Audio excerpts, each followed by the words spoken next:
Good morning everyone. It is the video for your chapter 11 of physics, that is measurement and motion. So in this video we will be revising the topics. Okay. So सबसे पहला जो topic है वो क्या है? सबसे पहला हमारा टॉपिक है फिज़िकल क्वांटिटी. सबसे पहला टॉपिक क्या है?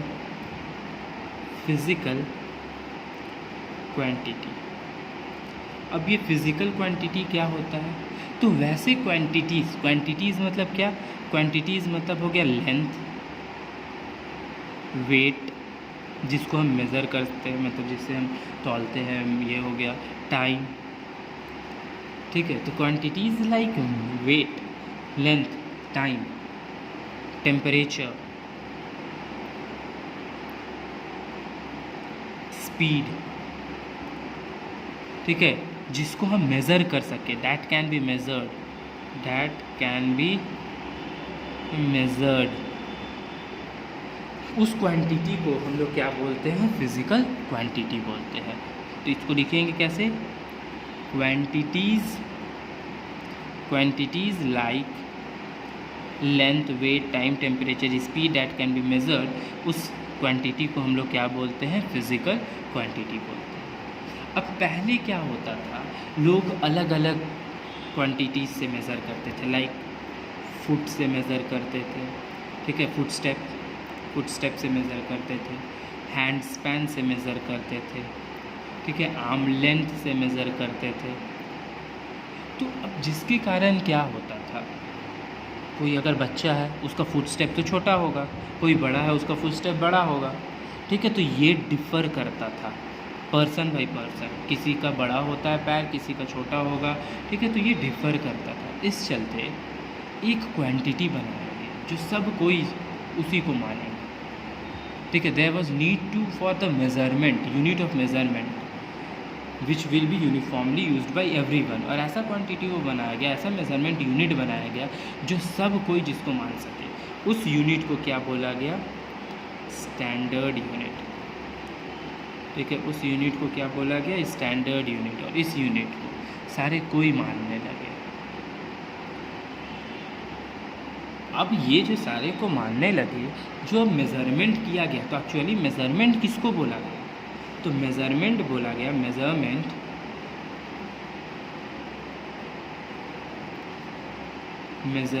इज़ द कंपैरिजन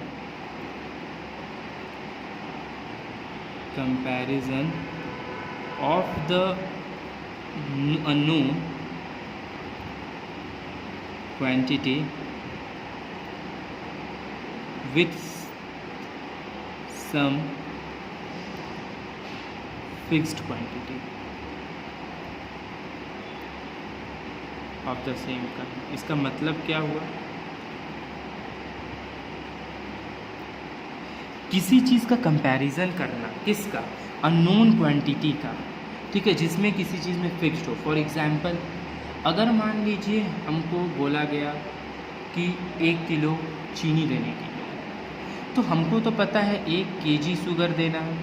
तो जब जो वेइंग मशीन होता है उसमें हम क्या करेंगे?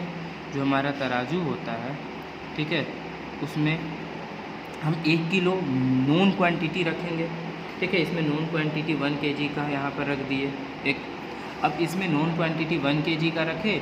अब यहाँ पर हम प्लास्टिक लिए और चीनी डालने लगे, एक अननोन क्वांटिटी इसमें डालने लगे. और वो तब तक डालेंगे जब तक ये दोनों इक्विलिब्रियम ना हो जाए, सेम ना आ जाए. सेम आ जाए तो मतलब वो 1 kg का हो गया. तो इसमें कंपैरिजन हुआ किसका? एक अननोन क्वांटिटी था और एक नोन क्वांटिटी था. उन दोनों को जो कंपैरिजन किए उसी को हम लोग क्या बोले? That is measurement. ठीक है, वो मेज़रमेंट. अब till a few years ago different country had their own units of measurement. अब कुछ साल पहले हर कंट्री अपना अपना यूनिट ऑफ मेज़रमेंट करता था. तो कोई अगर मान लीजिए इंडिया में रह रहा है, वो अगर बाहर गया मेज़र करने के लिए तो उसके लिए दिक्कत होता था, प्रॉब्लम होता था. तो 1960s में, ठीक है, 1960 में एक जनरल कॉन्फ्रेंस हुआ, एक मीटिंग हुआ. ठीक है, जिसमें वेट एंड मेज़रमेंट, ये दो चीज़ का मेनली ध्यान रखते हुए एक मीटिंग करवाया गया. और उस मीटिंग में हुआ क्या?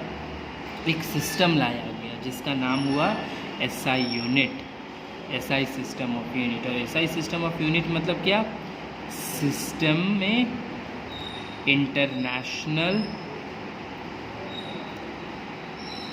D unites. ठीक है, ये एक फ्रेंच वर्ड है।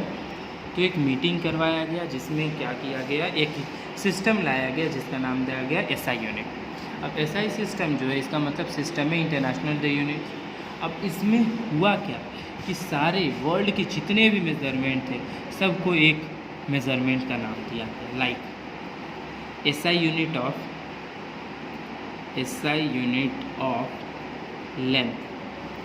लेंथ का SI यूनिट क्या हो गया?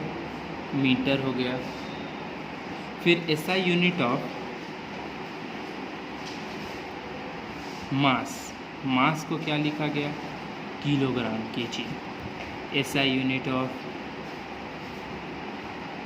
टाइम को क्या दिया गया? सेकेंड। ठीक है, तो लेंथ को मीटर में मेज़र करने लगे लोग, मास को kg में करने लगे और टाइम को सेकेंड में करने लगे। अब ये जो SI सिस्टम था ये पूरे वर्ल्ड में सबको ही साइंटिफिकली मानने लगे। However in everyday measurement other system are still use. अब हम लोग 2 सिस्टम यूज़ करते हैं, मेनली 3 होता है लेकिन 2 हम लोग मेनली यूज़ करते हैं। तो एक होता है FPS मतलब फुट, पाउंड एंड सेकेंड। ठीक है, दूसरा होता है CGS, that is centimetre, gram and second. और थर्ड जो हो गया वो हो गया MKS मतलब मीटर, किलोग्राम एंड सेकेंड। ठीक है, which uses the same standard unit length, mass and time as SI unit. ये तीनों में मेनली सारे सेम ही होते हैं, इसको कुछ डिफरेंस एक वैल्यू रखा गया और जिसमें उस वैल्यू को मानकर सबको चलना था। Okay, that's all for today, thank you.